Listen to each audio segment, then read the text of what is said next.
official guidance thin and evacuation routes uncertain, Americans overseas are flooding congressional offices with requests for help, recreating the same crisis-driven scramble we saw after the fall of Kabul.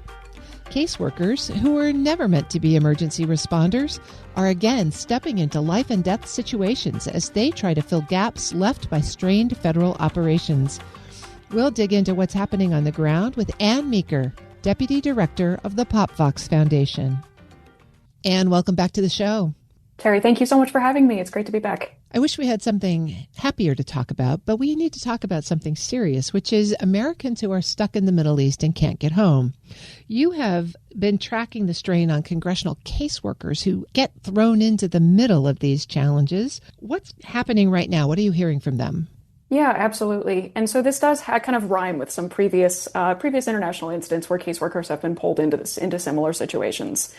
In short, it's the same role that caseworkers play for constituents who are navigating difficulties with any other federal agency. A constituent has an expectation of what they will receive from the government, what the government will be able to provide. The service they receive doesn't actually live up to that expectation. And so looking for other opportunities for support, looking for information, they call Congress, a lot of times just out of desperation in a Hail Mary.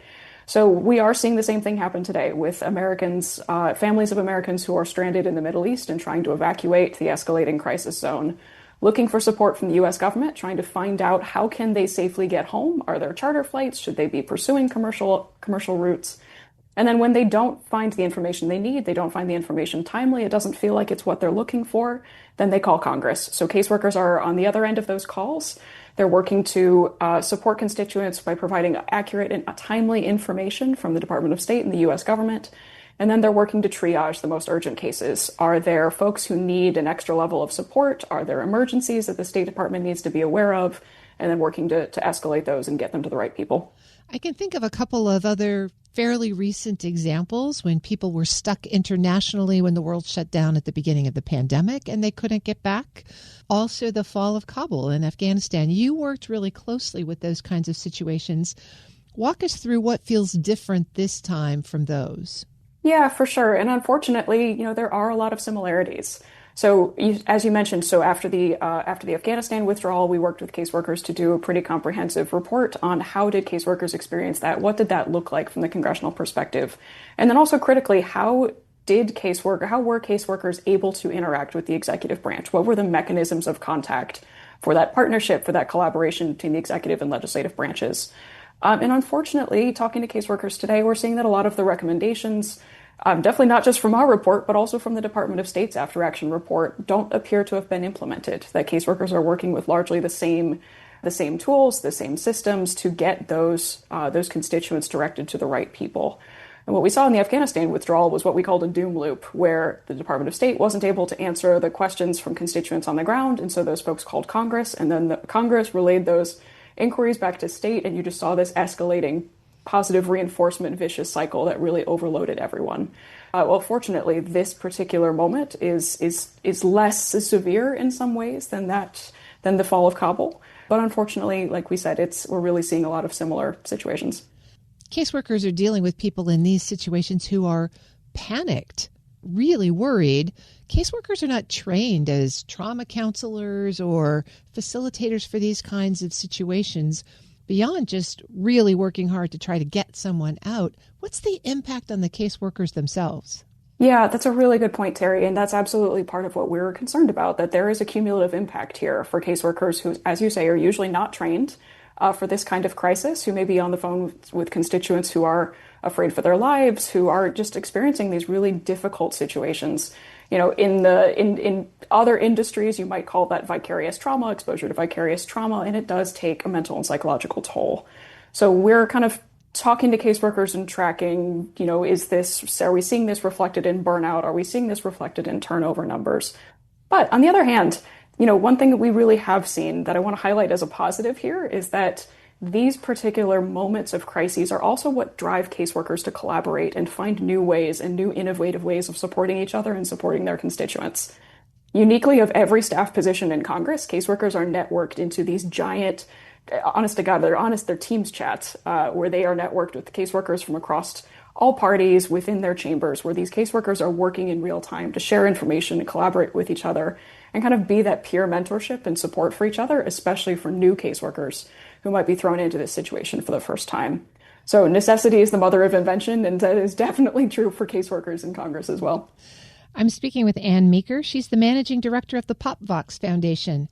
And let's talk about some of those inventions, because you and Popvox motivated Congress to invest in tools like the Unified Data Schema, the Case Compass dashboard, trying to help build those networks for caseworkers. How are those tools playing out in the current environment?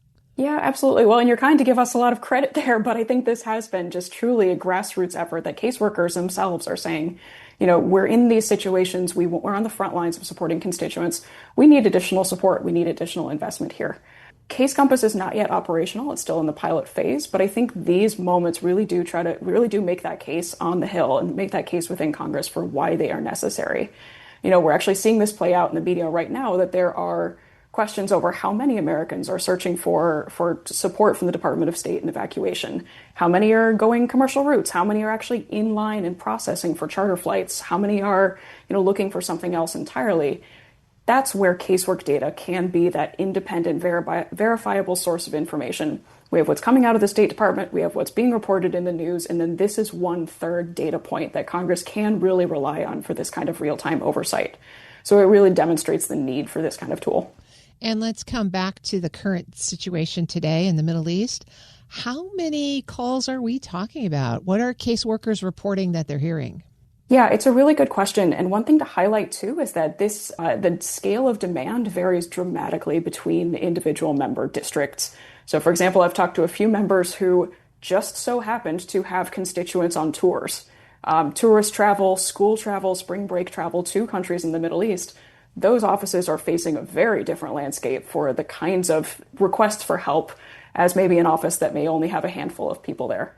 Again, it's tough to get this type of data, but I will say it has been publicly reported that Consular on the Hill, which is the State Department office that works directly with Congress in this kinds of situations, they said as of last night, they reported that they'd heard from 88 congressional offices who are actually tracking constituent inquiries with them. Again, we don't have a way to verify that independently, but that gives you a little bit of a sense for the scale of how many congressional offices are actively working these cases.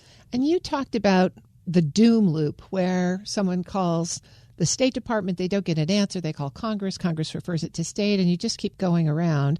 Who's supposed to be the frontline coordinator for folks who are in these kinds of situations?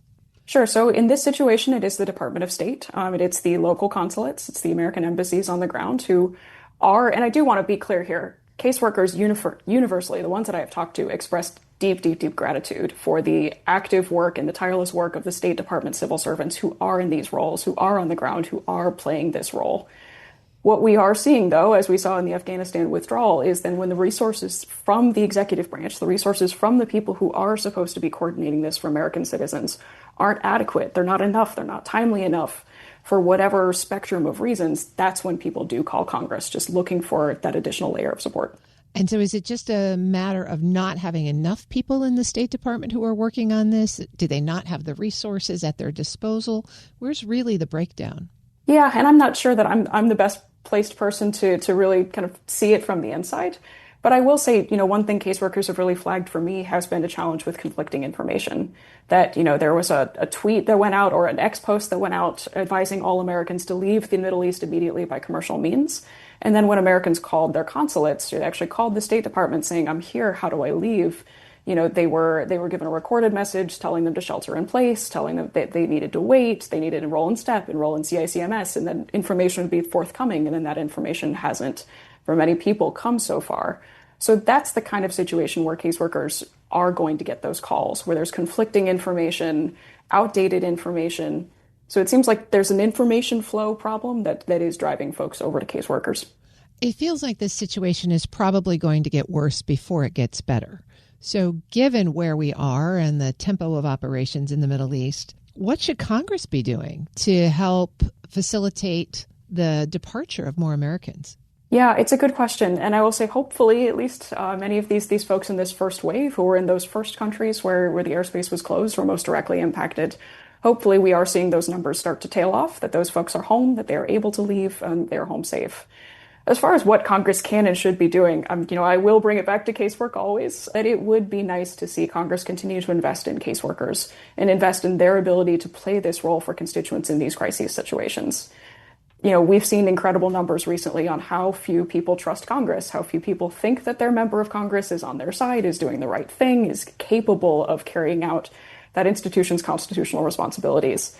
I don't think there's anything more impactful than when you are in a crisis, calling your member of Congress and having someone fix that problem for you. Someone who clearly cares and is going to move heaven and earth as far as they can within the bounds of the law to make sure that you are okay. That's an incredible asset for Congress, and I think one that has traditionally been underinvested in. So hopefully this type of crisis situation is a little bit of a nudge to Congress to say, we can play this role, we should play this role. Here are some existing recommendations on how we can do that better. I've been speaking with Anne Meeker. She's managing director of the Popvox Foundation. Anne, I really appreciate you bringing this situation to our attention. Terry, thank you so much. We'll post this interview at federalnewsnetwork.com/Federal Drive. Subscribe to the Federal Drive wherever you get your podcasts.